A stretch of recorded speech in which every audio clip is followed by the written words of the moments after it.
Do what thou wilt shall be the whole of the law.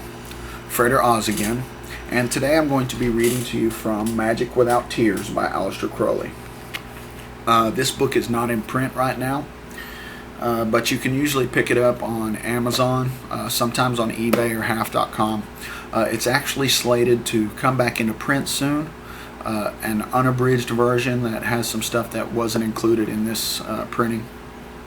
Just for a short history on the book, before we start, I'm going to read a small section of the foreword. And here it is. In 1943, Aleister Crowley met a lady who, having heard of his wide knowledge and experience, asked his advice on occult, spiritual, and practical matters. This chance connection resulted in a stimulating exchange of letters. Crowley then asked others to put similar questions to him. The result was this collection of over 80 letters, which are now being issued over the title that he chose, Magick Without Tears. And I'm going to be reading a letter that is about selfishness. And here it is. Cara Soror, do what thou wilt shall be the whole of the law. Selfishness, I am glad to find you worrying that bone, for it has plenty of meat on it, fine juicy meat. None of your chilled Argentine or Canterbury lamb.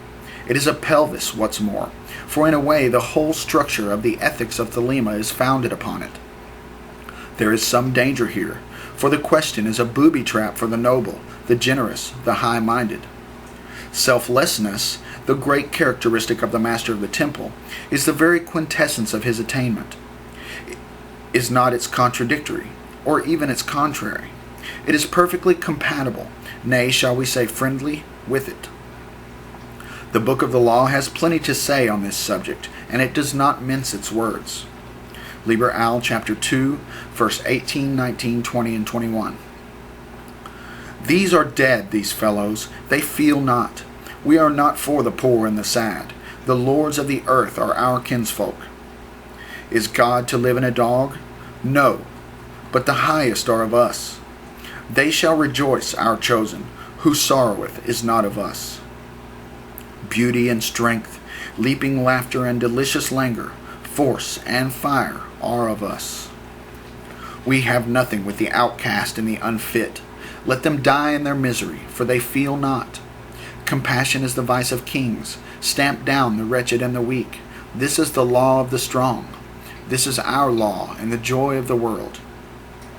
That sets up a standard with a vengeance. Note, they feel not, twice repeated. There should be something important to the thesis herein concealed.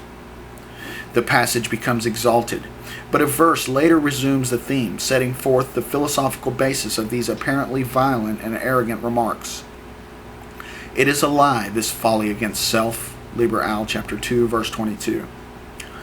This is the central doctrine of Thelema in this matter. What are we to understand by it? That this imbecile and nauseating cult of weakness, democracy some call it, is utterly false and vile. Let us look into the matter. First consult Liber Al, chapter 2, verse 24, 25, 48, 49, 58, 59, and chapter 3, verse 18, 58, and 59. It might be confusing to quote these texts in full, but they throw much further light on the subject. The word compassion, in its accepted sense, which is bad etymology, implies that you are a fine fellow, and the other so much dirt. That is, you insult him by pity for his misfortunes.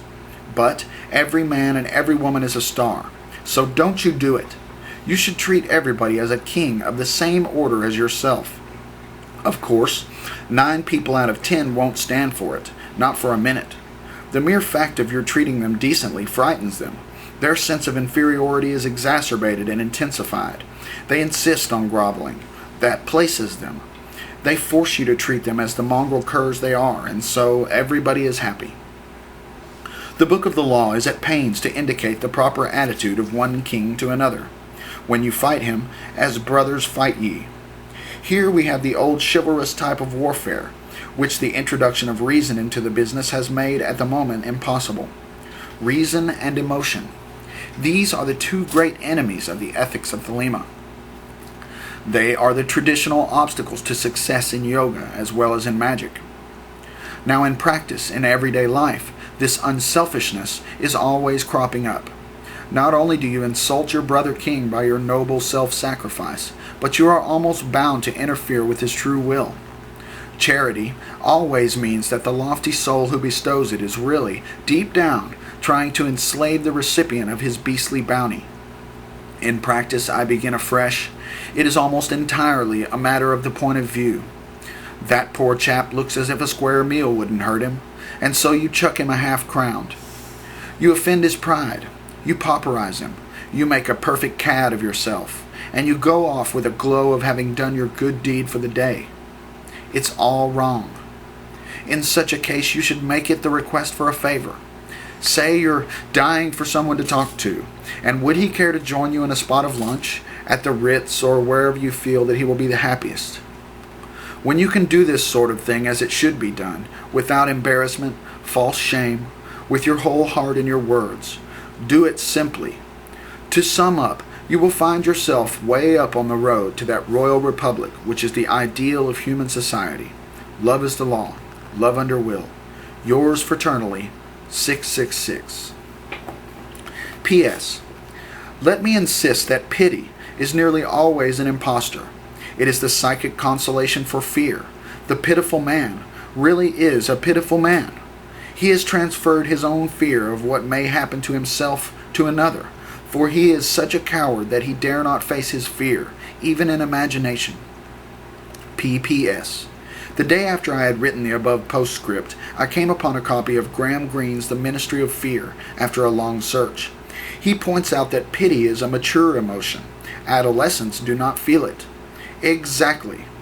One step further, and he would have reached my own position as set forth above. It is the twin of moral responsibility, of the sense of guilt or sin. The Hebrew fable of Eden and the fall is clearly constructed. But remember that the serpent Nepesh is equivalent to Messiah, the Messiah. The M is the hanged man, the sinner, and is redeemed by the insertion of the phallic god. P.P.P.S. An amusing coincidence. Just as I was polishing up the letter, the lady whom I had just engaged to help me with some of my work irritated me to the point when my screams became so heartrending that the village will never sleep again as smoothly as its wont. They split the welkin in several places, and although invisible menders were immediately put on the job, it is generally felt that it will never more be its own original wholeness. And why? Just because of her anxiety to please. She asked me if she might do something. I said yes. She then went on begging for my consent, explaining why she had made the request, apologizing for her existence. She could not understand that all she had to do was try and please herself, the highest part of herself, to be assured of my full satisfaction. P.P.P.P.S. But the AA oath, aren't we all out to improve the race, not counting the cost to ourselves? Pure selfishness, child, with foresight. I want a decent place to live in the next time I come back, and a longer choice of first-rate vehicles for my work. Love is the law. Love under will.